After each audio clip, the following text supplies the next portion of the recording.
¿Qué tal, jóvenes? Nos volvemos a encontrar y esta vez ya damos inicio pues al cuarto bimestre y el último ya del año, increíblemente, ya estamos terminando el año. Vamos a empezar nuestro curso de literatura con las clases grabadas con el tema de el indigenismo, ¿ok? La última corriente literaria que nosotros hemos visto ha sido el vanguardismo. Hablamos de César Vallejo también en una clase con respecto a este tema, ¿no? Ahora vamos a ver otra corriente llamada, pues, como le he mencionado, el indigenismo, ¿ok? El indigenismo, pues, tiene su origen etimológico, podría decirse, indígena, ¿no? Indígena viene de indio, entonces vamos a tocar la literatura peruana en base a cómo se desarrolla, en base, pues, a la perspectiva del indio, ¿no? Que hoy nosotros lo conocemos como el campesino, ¿no? Pero en aquel entonces, en la época de donde nace esta corriente, se le llamaba, pues, indio. ¿Ya? Entonces vamos a ver toda la literatura que gira en torno a este tema. Ahí están los datos, primera clase del cuarto bimestre.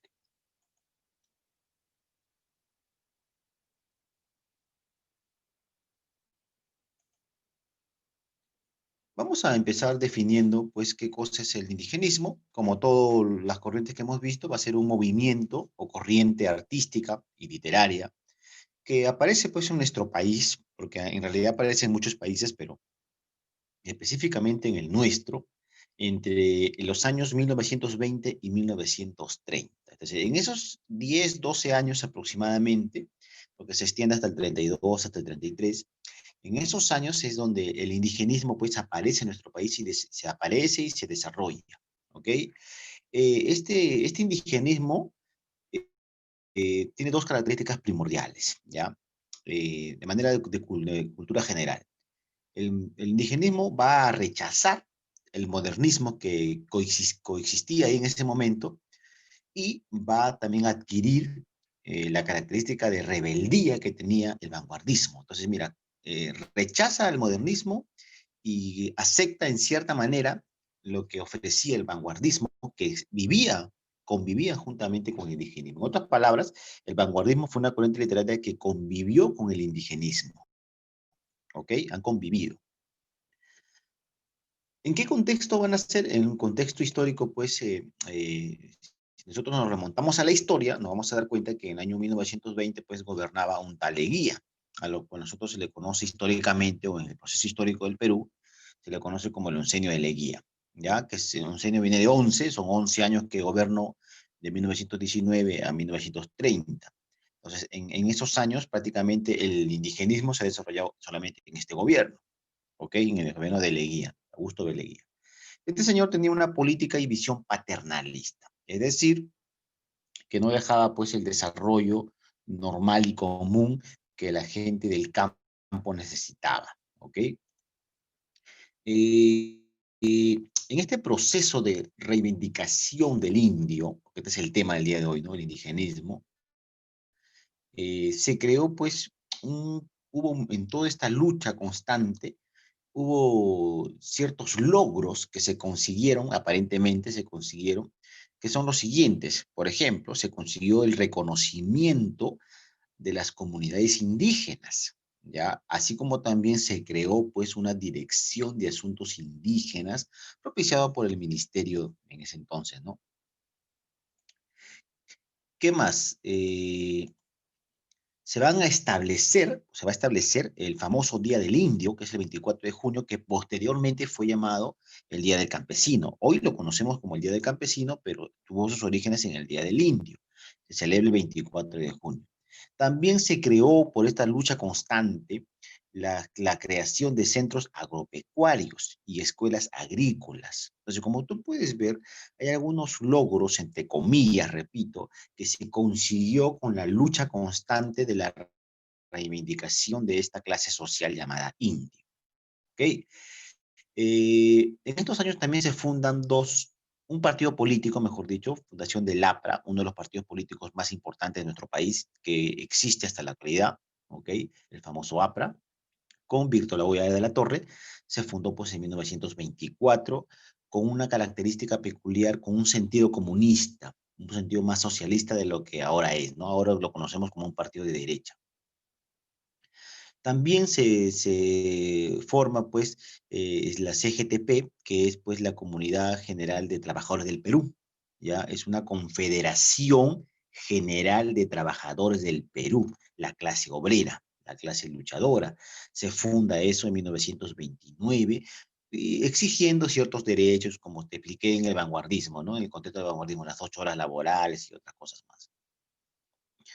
¿Qué pasa luego de la unción de Leguía? Entra un nuevo presidente llamado Sánchez Cerro, pero este solamente dura pues 2 o 3 años, eh, el de 1931 a 1933, ¿no? Hechos más importantes en este gobierno fue pues la persecución a estos apristas que tenían una intención socialista, comunista.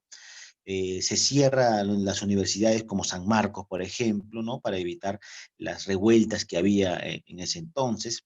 Se crea también muchas escuelas públicas, ya, de las cuales hasta hoy existen muchas, y también pues se crea el Banco Central de Reserva del Perú, el BCR, ¿no? Se crea este banco, ¿ok?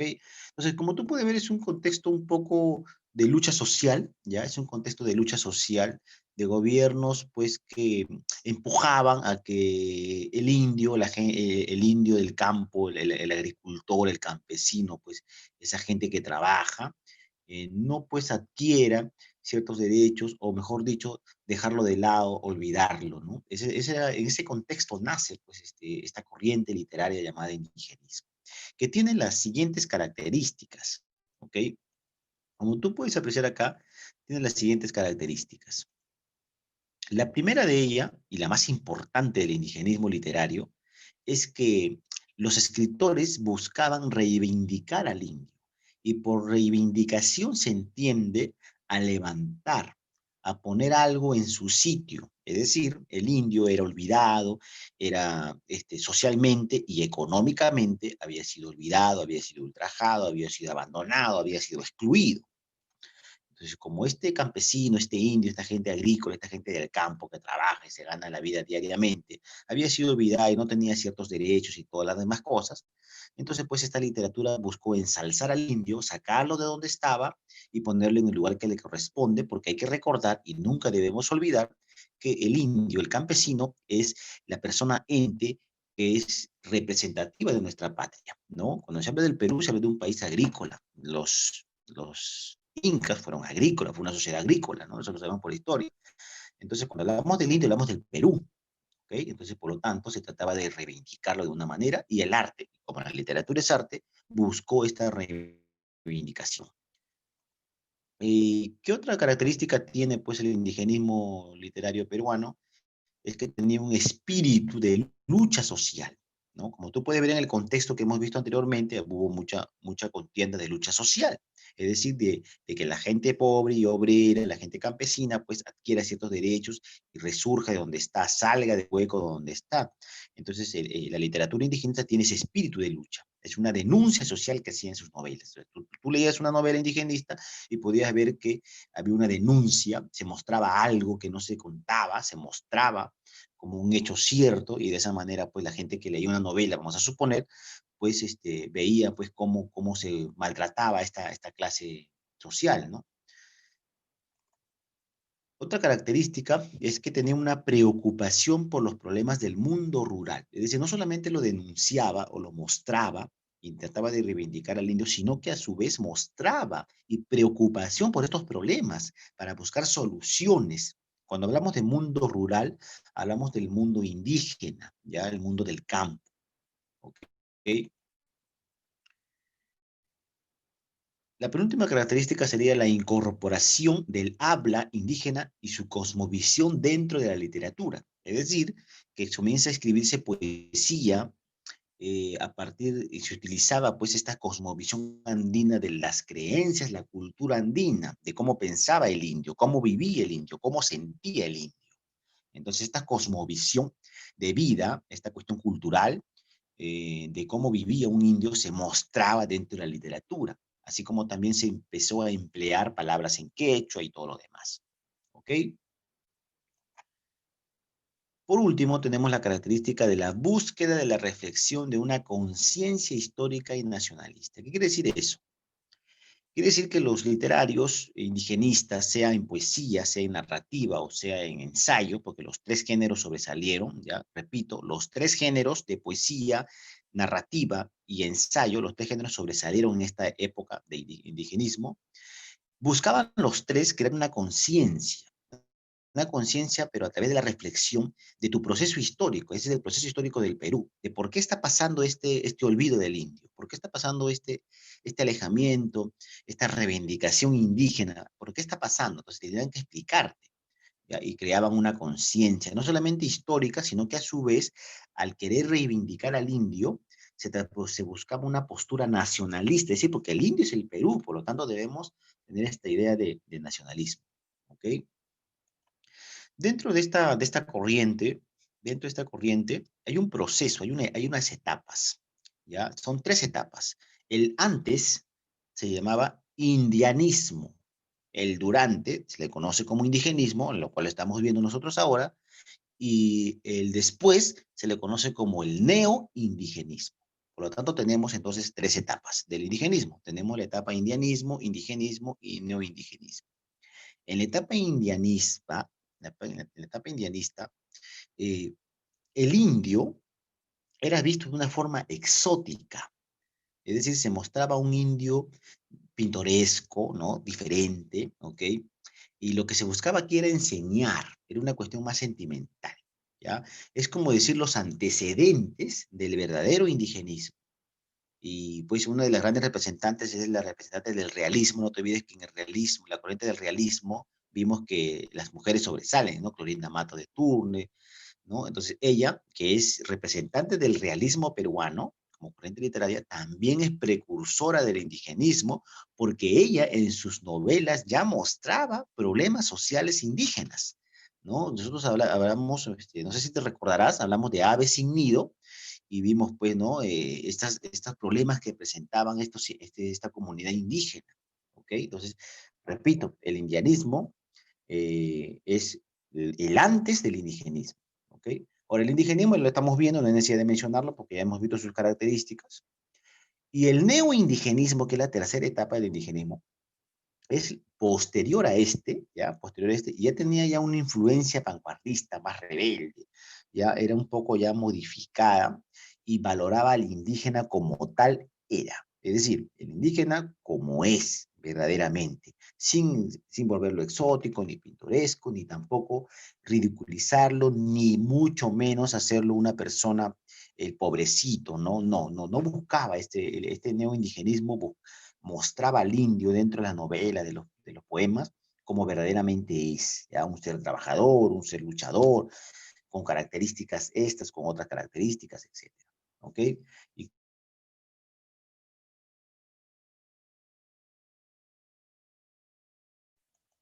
aquí tenemos a los representantes netos del indigenismo. Ojo que el indigenismo es una corriente que se va a mostrar en toda América, ¿ok?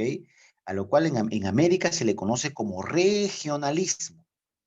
Y en cada país ya va adquiriendo su propio nombre, ¿no? Por ejemplo, se le conoce como regionalismo. Si nosotros nos vamos, pues, no sé, a Argentina le llamamos el gaucho, ¿no? Es el gaucho, en Chile es el mapache, en Paraguay es el guaraní, en el Perú es el indio. Entonces, cada uno, entonces, a partir de ese nombre van a ser, pues, el indigenismo, ¿no? El indigenismo, como te digo, es una corriente que está en toda América y tiene sus propios representantes como Juan Rulfo en México, Jorge Isaac en Ecuador y Ricardo Guiraldes en Argentina, ¿no? Con sus respectivas obras que están ahí mencionadas. En el Perú, que es lo que nos interesa a nosotros, porque estamos en literatura peruana, en poesía sobresale Alejandro Romualdo con el poemario El Collao, Mario Florián, el más conocido, con su poemario Urpi, ya empleando, mira, como tú ves, se está empleando ya términos quechuas, se está incorporando, ¿no? En la narrativa tenemos a Enrique López Albújar con Siete Encuentros Andinos y también con Atalaché, ¿ya? Tenemos a Arturo Peralta con El Pez de Oro y los dos más importantes, ¿no? Ciro Alegría con El Mundo es Ancho y Ajeno y pues uno de los grandes de nuestra literatura peruana, José María Arguedas, con Los famosos ríos profundos, ¿no? Eh, en ensayo tenemos pues al señor José Carlos Mariátegui con sus famosos ensayos, 7 ensayos de la interpretación de la realidad peruana. Estos son otros representantes, ¿no? En cuanto al indigenismo. La próxima clase, nosotros vamos a hablar específicamente toda una clase del señor José María Arguedas. Yo te he dicho que en el Perú, cuando se habla de la literatura peruana, tenemos que separar a 3 personas del resto, ¿no? Literatura peruana estamos hablando de César Vallejo, de José María Arguedas y del señor Mario Vargas Llosa, ¿no? Son los 3 grandes de nuestra literatura. Eso no lo dice el profesor Bryan, eso lo dicen todos los críticos, eso lo dicen todos los lectores, todo lo que tienen las personas que están relacionadas al mundo de la literatura peruana, ¿no? Esos son los 3 grandes de nuestra literatura. Y ahí después viene el resto, ¿no? Entonces, por eso ellos merecen una clase aparte cada uno. El día de hoy vamos a hablar de otro representante que ya le hemos mencionado anteriormente, que es el señor Ciro Alegría, con su con su famosa novela, El mundo es ancho y ajeno, ¿no? Es una, repito, el autor es Ciro Alegría. Esta novela tiene el tema de la lucha social, ¿no? La lucha social de un pueblo que está siendo, pues, amedrentado, un pueblo que está haciendo que pierda su propio lugar, su propio territorio, y que de una u otra manera busca el honor, busca la reivindicación, ¿no? ¿Ok? Todo eso sucede, pues, en esta comunidad. Acá podemos apreciar un esquema un poco grande de repente, pero conforme vayamos leyendo vas a ver que es muy, muy corta en realidad, ¿no? Vamos a ir leyendo y vamos a ir comentando, ¿no? Dice, la obra gira en torno a un escenario que es la comunidad de Rumi, ¿ya? Esta comunidad, pues, va a enfrentar un juicio por la propiedad de la tierra, es decir, va a aparecer un supuesto dueño de esta comunidad, ¿no? Que los quiere desalojar diciendo pues que ese es su parte de su territorio y que le pertenece y que todos los pobladores que están ahí no son dueños y deben salir, ¿no? Entonces, esta persona pues va a ser Álvaro Amenábar, ¿ya? Supuestamente es el propietario, ¿no? Es un terrateniente poderoso, prepotente, ¿ok? Que para que puedas desalojar a esta población, pues tiene sus propios cómplices y en realidad es un complot lo que se arma, ¿no? Sus cómplices van a ser el gobernador, ya, Zenobio García, y don Contreras, que es el mercachife. Y también, pues, sus vasallos, sus guardaespaldas, ¿no? Braulio y Tomás. Ellos son los cómplices, eso es todo un complot, ¿ok? Obviamente este personaje tiene esposa, tiene hijos, ¿no? Por el otro lado, por el otro bando, tenemos al alcalde de la comunidad, que es el famoso Roquendo Maqui. Nunca te olvides ese nombre, Roquendo Maqui. Es el comunero pacífico que va a morir pues cruelmente asesinado por esta intención de desalojo, ¿no? Pero al final de toda esta lucha, pues, eh, llega la población, la comunidad pierde el territorio y se traslada a otro lado llamado la meseta de Ñañaguari. Ahora, en el Ñañaguari nombran al alcalde al hijo del señor Roquendo Maqui, ya Benito Castro, y también, pues, también reciben ahí una notificación también de que se deben ir. Entonces, en esta lucha de querer desalojar de un lugar y luego de otro, pues hay bastantes asesinatos, matan pues a los héroes de la comunidad que siempre lucha por el resto, ¿no? Entonces, con los nombres que tú ves acá, ¿no? Se rebelan contra él, Fidel Vázquez, Porfirio Medrano, Valenciano, ¿ya? Entonces, es una guerra entre una comunidad y unos supuestos usurpadores. Entonces, lo que yo quiero que entiendas tú es que esta novela muestra los problemas del indio que presenta, porque en ese entonces presentaba así, supuestamente en la vida real aparecían dueños de comunidades y los desalojaban, sencillamente, ¿no? Les quitaban sus tierras, entonces ellos ya no podían cosechar, sembrar, ni nada de esas cosas. Eso es lo que muestra una novela como esta. Este solamente es la superficie de entender lo que es el Perú indígena. Cuando vamos a hablar de José María Arguedas la semana que viene, ahí te vas a enterar cuál es el verdadero Perú, ¿ya? Bueno, jóvenes, esto sería todo por el día de hoy. Ya nos estamos viendo en la próxima clase con José María Arguedas y hay una práctica en Educay. Nos vemos.